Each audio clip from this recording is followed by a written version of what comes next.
selamat pagi, siang, sore, atau malam semuanya. Perkenalkan, nama saya Alifa Farhana Rasul Salsabila.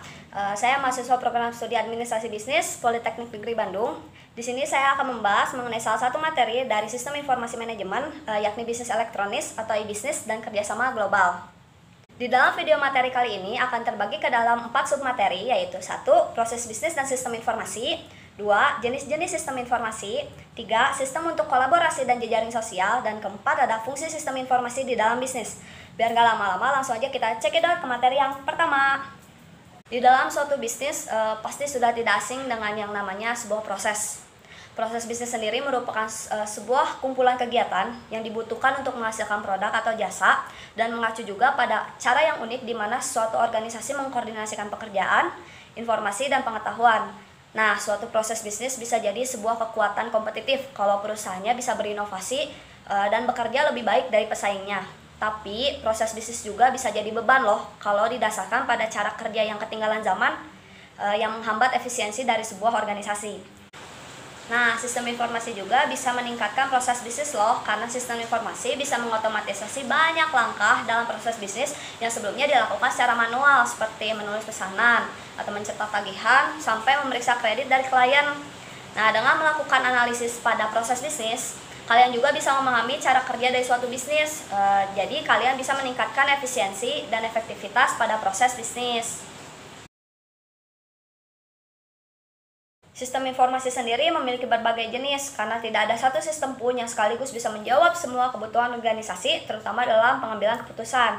Sistem tersebut terdiri dari 1. Sistem untuk kelompok manajemen yang berbeda, 2. Sistem untuk membuat perusahaan saling terhubung, dan ketiga ada e-business, e-commerce, dan e-government. 1. Sistem untuk kelompok manajemen yang berbeda terdiri dari sistem pemrosesan transaksi dan sistem intelijen bisnis. Sistem pemrosesan transaksi atau TPS merupakan sistem komputerisasi yang mengoperasikan dan mencatat transaksi rutin harian di dalam bisnis, seperti mengentri pesanan, mengentri penjualan atau penggajian, hingga pengiriman dan lain-lain. TPS juga memiliki tujuan utama, yaitu memantau arus transaksi rutin di seluruh perusahaan. Nah, manajer juga membutuhkan TPS untuk memantau status operasi di dalam perusahaan dan hubungan perusahaan dengan lingkungan eksternalnya. Sistem untuk intelijen bisnis merupakan data atau software untuk mengorganisasi, menganalisis, dan menyediakan akses untuk manajer atau user lain yang ada di dalam perusahaan untuk mengambil keputusan berdasarkan informasi. Nah, SIM juga bisa membantu manajemen tingkat menengah karena SIM menyediakan laporan terkini terkait kinerja perusahaan, dan ini bisa membantu manajer dalam memperakirakan kinerja di masa yang akan mendatang. Beberapa sistem intelijen bisnis mendukung lebih banyak pengambilan keputusan tanpa pengulangan. Ada yang disebut dengan DSS atau sistem pendukung keputusan, dan ada juga yang disebut dengan ESS atau sistem pendukung eksekutif. DSS sendiri berfokus pada masalah yang unik dan cepat berubah, sedangkan ESS itu membantu manajemen senior dalam mewujudkan keputusan yang telah dibuat. 2. Sistem untuk membuat perusahaan saling terhubung. Nah, ini ada yang disebut dengan aplikasi perusahaan. Aplikasi perusahaan sendiri yaitu suatu sistem yang menjangkau seluruh area fungsional dan juga seluruh tingkat manajemen, yang mana aplikasi perusahaan ini berfokus pada pelaksanaan proses bisnis. Nah, aplikasi perusahaan itu membantu perusahaan biar lebih fleksibel dan produktif.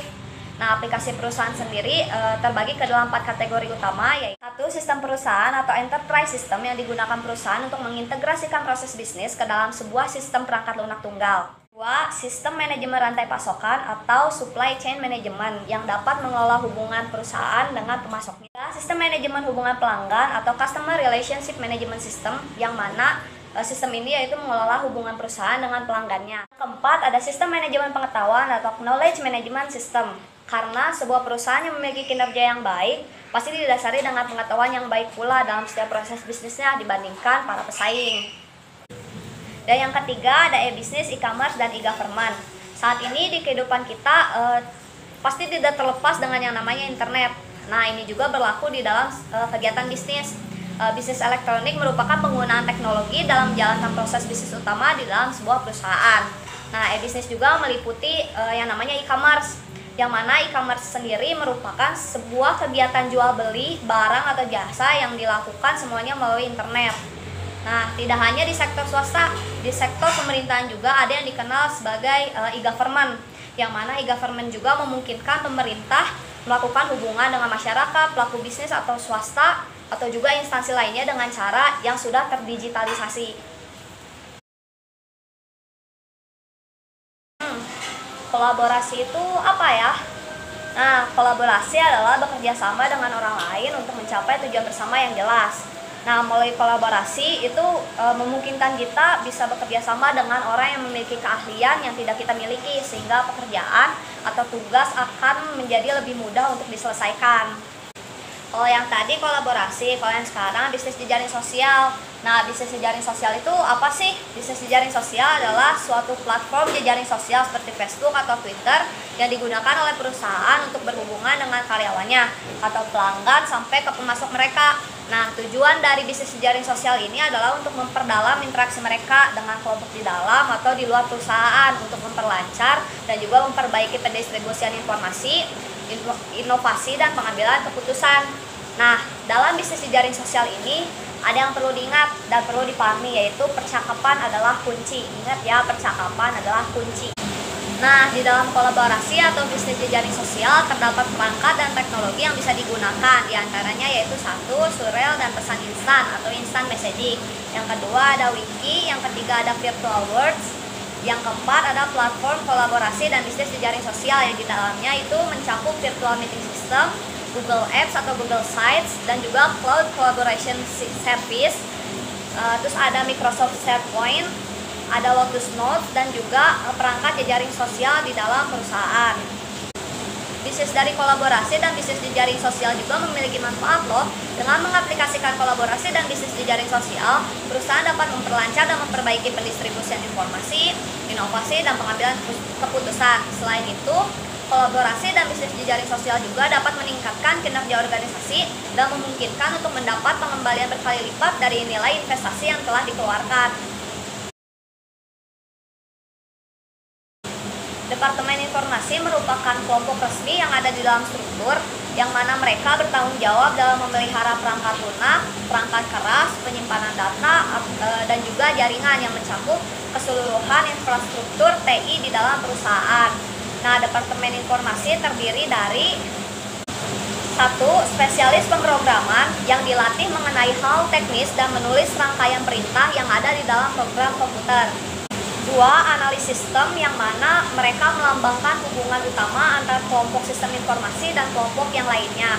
Dan yang ketiga ada manajer sistem informasi yang mana pemimpin dari tim pemrogram analis, manajer proyek, manajer fasilitas, atau spesialis database. Nah, di banyak perusahaan, Departemen Informasi sendiri dipimpin oleh Direktur Informasi atau disebut dengan CIO, Chief Information Officer, yang mana CIO ini tugasnya yaitu mengawasi penggunaan TI yang ada di dalam perusahaan. Nah, ada juga yang namanya Direktur Keamanan Sistem Informasi atau CSO, Chief Security Officer, yang tugasnya yaitu memegang keamanan sistem informasi.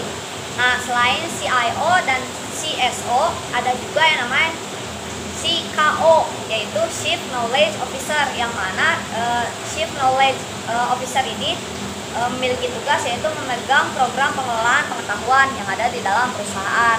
Nah, sekian pemaparan materi mengenai bisnis elektronik atau e-bisnis dan kerjasama global dari saya. Terima kasih atas perhatiannya. Mohon maaf apabila ada kekurangan.